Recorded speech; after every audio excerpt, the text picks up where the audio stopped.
Alright, E-King Fight News here, and I want to talk about everyone's favorite fighter, Triple G, Gennady, Golovkin. I don't know how Jim Lampley pronounces this guy's middle name. Uh, I think he really had to practice that one. But anyways, Gennady Golovkin, what he's doing right now in boxing is somewhat of an enigma because he's got the backing of HBO, but he brings in good ratings, but he can't sell a dime on pay-per-view, and he's somewhat of a tweener, you know. He's the biggest babyface uh, white meat superstar that I think a lot of people want to buy into, but no one paid for his fucking pay per view against David Lemieux, which is so ironic, because that had Barden Burner War written all over it, and what we got was a boxing match. So Gennady Golovkin himself is somewhat of an enigma, right? You think he's gonna go to war, and next thing you know, he's fighting off of his back foot, and that's what a lot of people would call running, which is what Terrence Crawford did not do against Victor Postal. But anyways, what I want to talk about is this guy an all-time great? Are we correct in comparing him to the greats like Bernard Hopkins, Marvin Hagler, Sugar Ray Leonard at middleweight, uh, for his whatever first? I guess he's not really a great middleweight, but Ray Leonard is an undeniable all-time great. Floyd Mayweather is an undeniable all-time great fighter. Even Miguel Cotto, he's an all-time great fighter. Felix Trinidad, all-time great fighter. But who is Triple G in that conversation right now? Is he? Is he really? Or should I rephrase?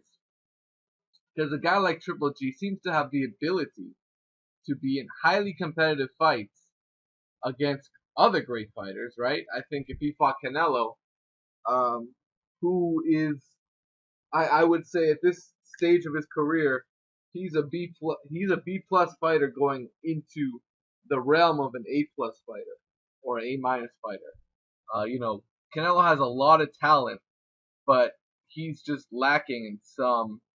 Uh, he's lacking some of the of he's lacking some of the initiative, uh, some of the passion and skill set that you want to see from an A class fighter. And when I say A class fighter, I mean the guy in the middle, Floyd Mayweather Jr.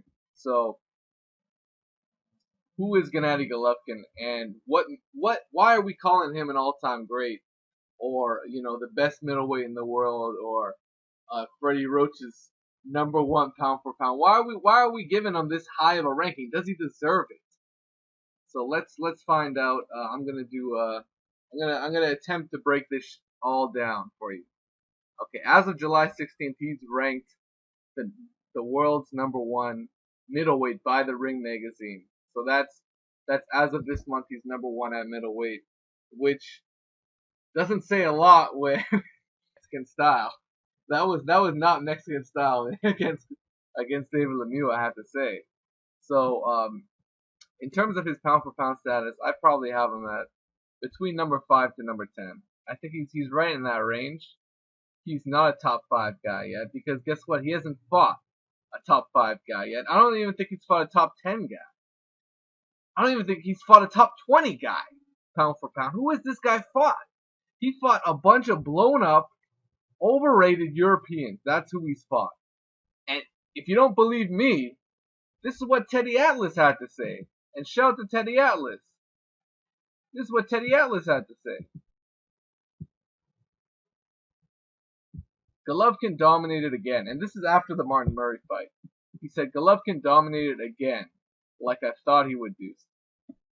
The same way he dominated Deal, Rubio, Macklin, all of those guys, they're all from the same cookie cutter. They're guys who are in front of you but with no special talent. no special ability. You already know what the end result is going to be, whether it's 3 rounds or 11. You see a fight with one-sided rounds, and that's all we've seen from Gennady Golovkin. A bunch of one-sided rounds, apart from a couple of, heroic sort of, going out on a shield guy like Curtis Stevens, who really went in there and put together a couple of good rounds, but it just wasn't enough. Uh, you know, same for Gabe Rosado. He had his going out on a shield moments against Gennady Golovkin, trying to put together punches and combinations, and Golovkin was just like a fucking robot. Took those shots, kept going forward, and continued to land blow after blow and bludgeon Gabe Rosado. And the likes of Martin Murray, so many other fighters have fallen uh, down the same road with Gennady Golovkin, partly because they're clearly picking similar uh, similar fighters, similar opponents all the time. It's this guy that basically likes to have some leg movement, but is essentially right in front of you. And even if it's a guy like Gabe Rosado, we know he's a warrior at heart, and he's not just gonna run around the ring all the time, And not to say that a runner, a guy like Arislandi Lara, who who is whose expertise is fighting on the back foot, is his kryptonite, because it's not. It's not. The guy that is Golovkin's kryptonite is the guy that's in his chest. It's the guy that's going to the body and smothering Golovkin's work, because he's a mid-range to long-range fighter.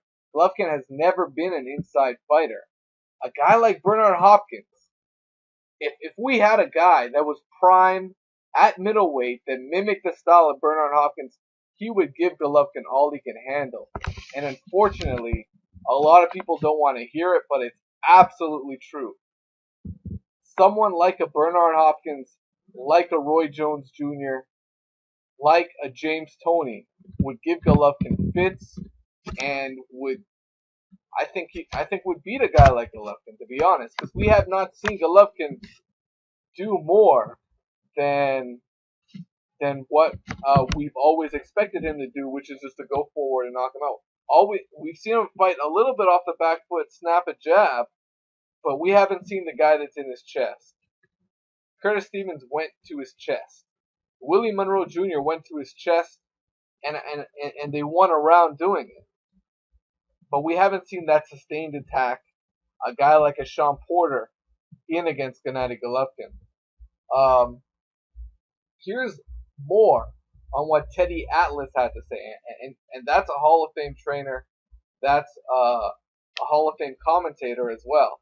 If Golovkin steps up against guys like Froch or Ward, then I'll watch. But please, no more of these fighters, because it proves nothing. I want to see what Golovkin really is, and I would like to see him up against Jacobs as well. I think it's safe to say Quillen's off the table. Teddy Atlas said this last year, so this is before the Jacobs Quillen fight. So Teddy Atlas went on to say, I want to see what Golovkin really is. You can't just see that with opposition like Macklin and Rubio.